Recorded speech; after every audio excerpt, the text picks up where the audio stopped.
Hi, how are you? This is Damaris Maria Grossman, and we're talking part two, heartburn. All right, where next is heartburn. So, spicy food. So, people say it's like heartburn.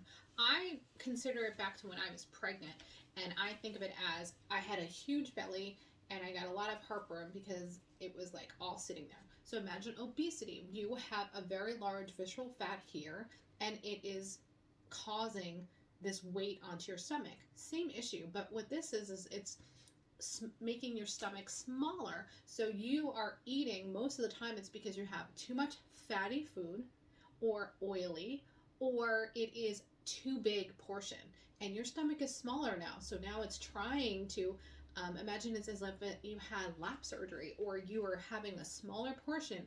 Is trying to make you have smaller portions. Now if you eat surpass that, you're going to have that regurgitation up into your esophagus and you're going to feel not great. Also, if you have excess alcohol, excess fried foods, those things are going to cause a heartburn issue. Yes, there are medications, natural remedies I recommend. Ginger is great, peppermint tea.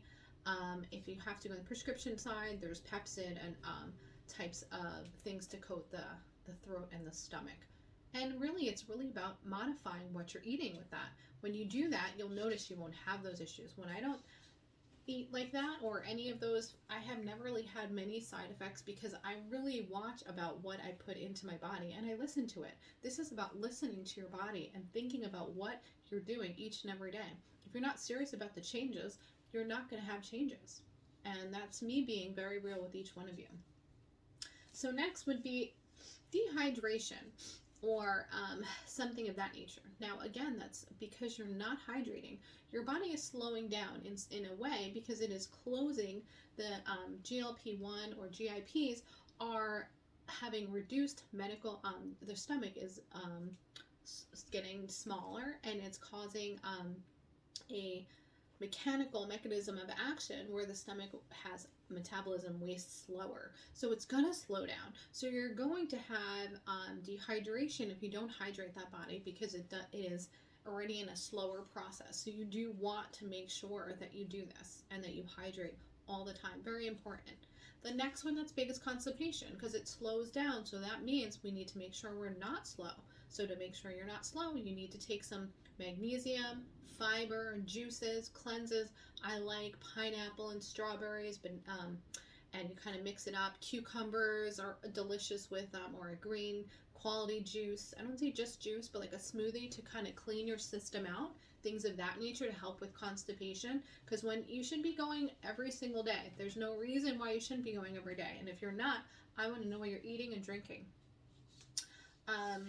Next are things to help you. My big thing is, smaller meals, bland if it's a little too spicy or issues of that nature. If you notice that you're having still the reflux, you kind of want to lie down a little bit more.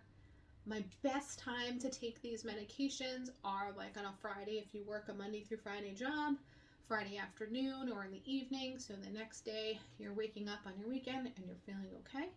I wouldn't take it on a Monday. That would be the least day, especially if that's a Monday through Friday job for you. See how it works for you because you need about like a 12-hour period to kind of get used to these medications.